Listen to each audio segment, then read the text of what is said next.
Thanks, you hold another THCB Spotlight from the HIMSS floor. This one is with a company I know pretty well called Kyruus, but with something, although we think we've met, but not under this current guise. This is Chris Gervais. He is the Chief Technology Officer of Kyruus. Thank you. It's great to be here. Chris, tell us, for those who don't know, what does Kyruus do? So Kyruus is focused on patient access, right? And the part of patient access we're focused on is matching patients to providers and opening up provider schedules so patients can self-service, coordinate their own care, and then help access centers who are dealing with a ton of patient inflow do that more efficiently. All right, so you hit on a pretty big problem. So everyone, half the people that I interview or just interview go, right patient, right place, right time, and you're trying to do that to some extent. But what is the problem, what is the underlying problem for the healthcare system in patients not being able to figure out where to go? Well, so one of the issues is around just health systems not even knowing basic information about their own providers and being able to use that in a really computable way. So, we talk to customers and prospects who are kind of struggling with three things, right? They're going through mergers and acquisitions, so they actually don't know who works for them.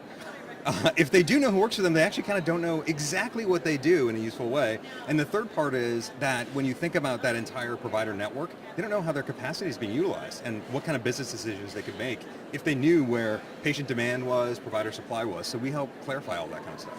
Right. So is the goal for most of your customers to figure out all that stuff and then keep what's known as referral leakage from happening? Is that sort of the big financial incentive for doing this? It is, yeah. So they want to they're all in competition, so they want to figure out how do we compete and attract new patients, and then how do we retain them, right? And then you could deal with every different term you want, but what we want to help them do is when a patient's in a transition of care, make sure they can book that appointment right there, and don't let them leak out.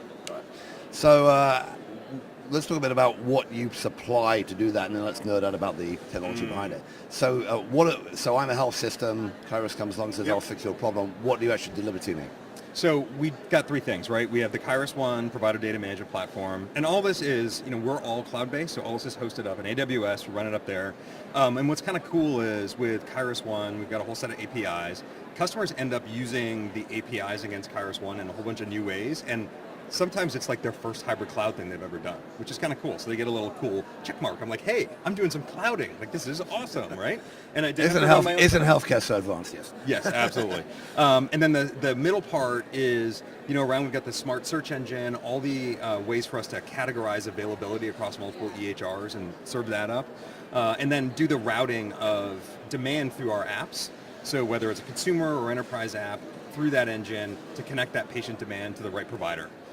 So the healthcare customer will get our Kyruus One platform, they'll get some workflow apps, and they'll get a set of APIs, and they can mix and match how they want to implement those. And we help them guide it through based on their strategic goals. So how many bookings or appointments, or how do you quantify how much is going through your system on all your different customers, and is it how much is consumer generated versus, say, generated by physician's office? Yeah. So a big bulk of it's consumer generated. So we look at a few things, right? One of which is the number of providers we have under management. We've got about 225,000 now.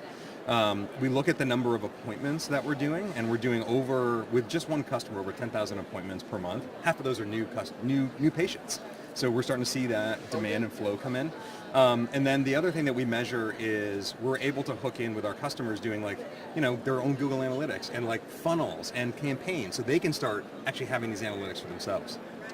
Fantastic. So now I want to geek down a level in this because it's a topic I've been very interested in for a while. And so I remember I sat at Microsoft about 10 years ago trying to figure out and you guys were just getting, I don't know how long just getting started, yeah. Yeah, Kyruus about 10 years ago. I remember Graham was at the very first Health People Conference when he was still a venture capitalist. So that's 12 years ago now. Yeah. Anyway, and I sat down and I was talking with this group of health plans and providers, and I was saying, well, there's a really thorny problem here. What would you want to know about a provider? And I think me and the group on a whiteboard came up with 92 items in about 12 minutes. Yeah. This, language, which EMR they using, totally. Blah, this, that.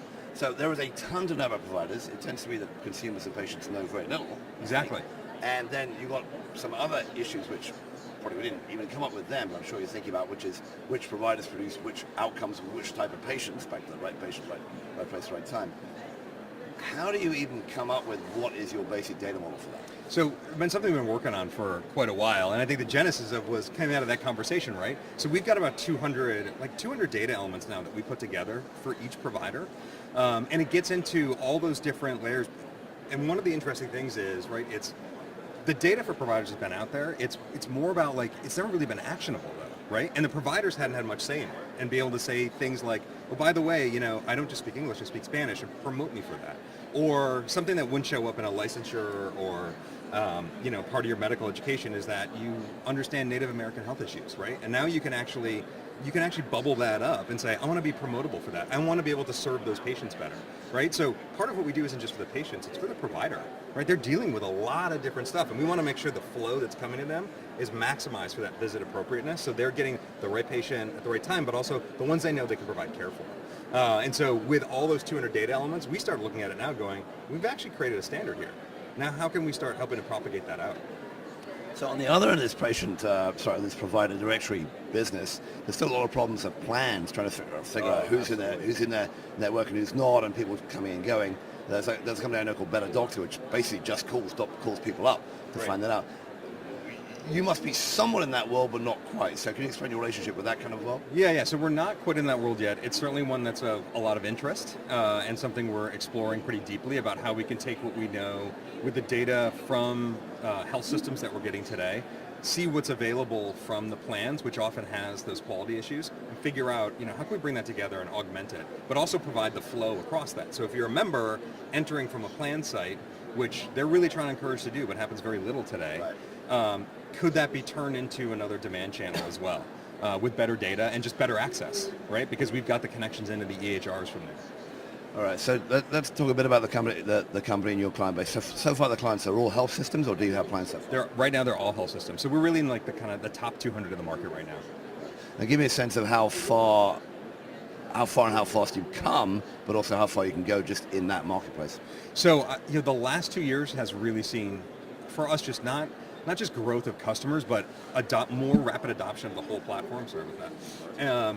And so they're getting more comfortable pumping more and more scale through this. But part of this, how fast we can go, it truly is limited by, it's not tech, it's change management, right? It's getting providers comfortable with opening up those schedules to consumers and knowing that all the rules that they've curated in the EHR for when they're in clinic and office and out of office, all that's still going to flow through, right? They'll still be able to have that kind of control.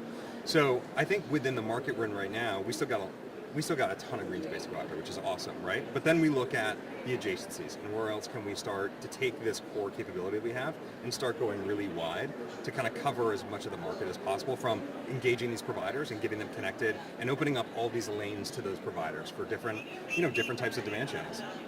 So give me an example of what that might be. What else are you thinking about in the adjacent space? Well, so there's a few things, right? So one of which is, as you think about the payer market, that's interesting. We're focusing a lot on data syndication, right? So how do we take all the data we have with our customers and get it to the places where consumers are, right? Consumers are starting their searches at Google and other things, right? So now let's bring far more structured data up there, which we do today.